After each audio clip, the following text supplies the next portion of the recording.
let me just like clarify what what. Comprende. Let's comprende together. How what? Excuse me, like hello? Yes. And that's when it all made sense. Welcome back, you guys. Okay, so as you know, we have some major stuff to go through today. So before we get into it, as most of you already know, I'm on day 47 of my watermelon challenge. Watermelon for breakfast, watermelon for lunch, watermelon for dinner, you know, instead of all the other things one would usually eat. So it's the 4th season of Gilgamesh, obviously we know this, but is it the 4th season of Gilgamesh?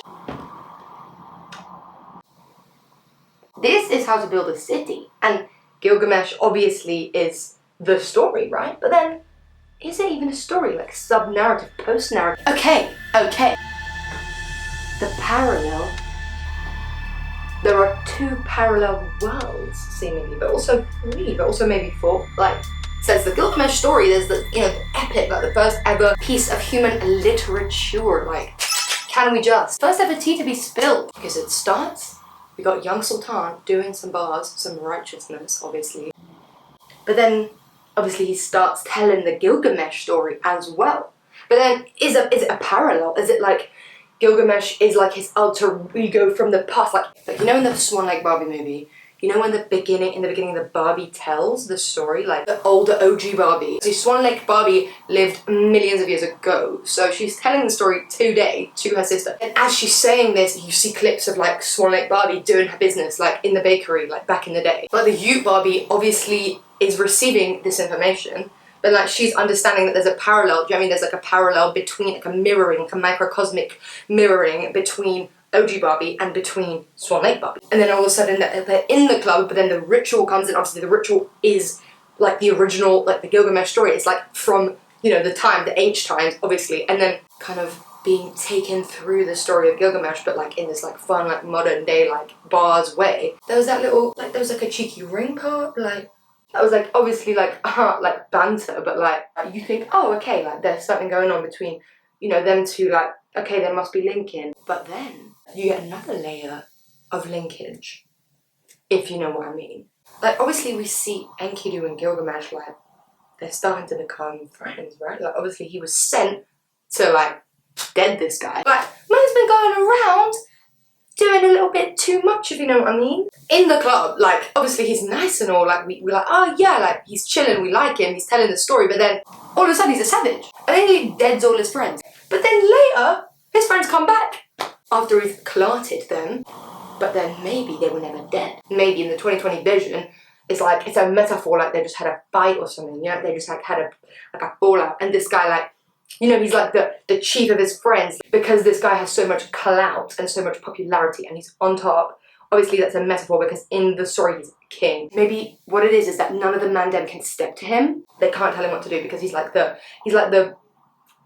top, you know, the top dog, you know? The gods try to get someone who's obviously like the best possible person to clout this guy, to like tell him, you have to watch yourself. We see Enkidu who's on stage, like we see him presente, and then we see like another Enkidu, but like the otherworldly avatar, and it's like he has to complete all these tasks and like be tested by the gods, and he's clouted and clouded by his vision. Why are they becoming brethren all of a sudden? Like he doesn't just want to slice him up, he wants a slice. There's a whole Reddit thread for that, honey. Yum. But you know, enough about Gilgadu. It is a ship I will go down with. Oh, the fanfiction anime pictures of them. Also, one of my bestie internet personalities, Manuel Santos, has given me a little in to the rehearsal room, and I would get panini, but that panini shop always takes ages. You guys, did you see? She came with a hat. Did you see the hat? You guys, I need the hat to see. He's really serious for me, okay? So I really need to have the hat. Okay, who took the hat? Did you take the hat, Tanya? Did you take it, Jack? Jack, did you take the hat? Is it not around? Oh, it is here. Yeah, that's all. It is here. let's talk about Ken's malleability. Like, he just won't stop, will he? He's just melting into the ground, like, but then while Adib just seems like he's chatting up Christina. You know, Adib's not on job. Just saying.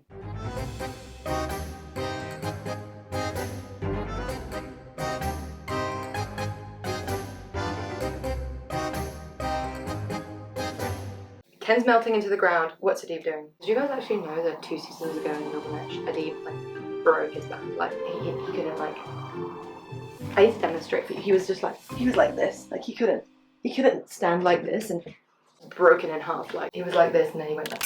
Okay. Well.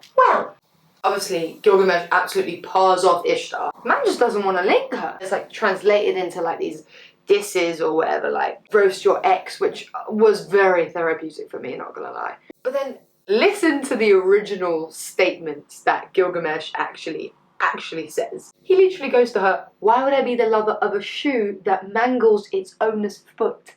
He actually be doing that. And then he starts being like, which one of your previous husbands did you actually love? Like, you loved him when you were young and then you changed. And he keeps saying that to her. He's got receipts as well. Man has all the receipts. Like, obviously, Gilgamesh has grown. I guess he's not molesting women anymore. I mean, okay. Now the question is, why did Enkidu have to die at the end? Like, what? Why, right? And you think, right, oh, they're brethren now, it's all calm. But no. I think they're still both a bit problematic if you think about it. Because really, what do they do in that cedar forest? Like, they went in, they just took literally what they wanted, all the resources, they robbed that place, brought the wood back home. They were like, oh, we cut this wood, we're great, look at us. And they killed the people that lived there because they were like making them out to be like these horrible people, right? And what do you see in that? Like, what? Does that sound familiar to you? Because it sounds familiar to me. I think they were making themselves out to look all good, right? But actually, they didn't know what they were doing, right?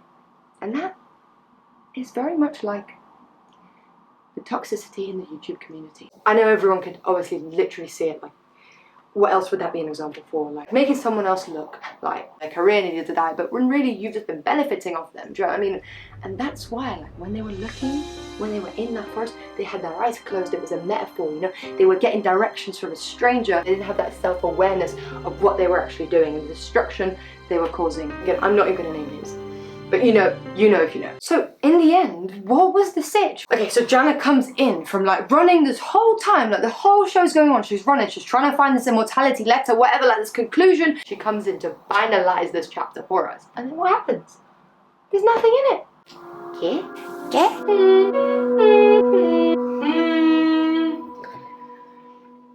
My theory? Think about it, just think about it, okay? Like, the 3 dots are bubbling up, right? You're waiting for that text, you're waiting for that message to come through. And then what happens? You get left on red. That's what I mean, in the end, he's still a fuckboy. And that's the twist. We know what our immortality is, you know? Like, we have to understand that today is the only day we're going to be eating our breakfast, our lunch, and our dinner. And whether that's 3 watermelons or 3 other things, I don't know what you eat. You have to understand that today is the only day you need to be alive, and tomorrow you can't be alive. And that, I think, really concludes everything. And I think that really explains, you know, the concept of the story, if you understand. Like, if you get it, though. If you don't get it, you just don't get it. And that's fine. You know, some people just don't get it. And that's okay. You're gonna be fine. Obviously, watch my Shutter Island explained video, link in bio. Namaste. And Namago!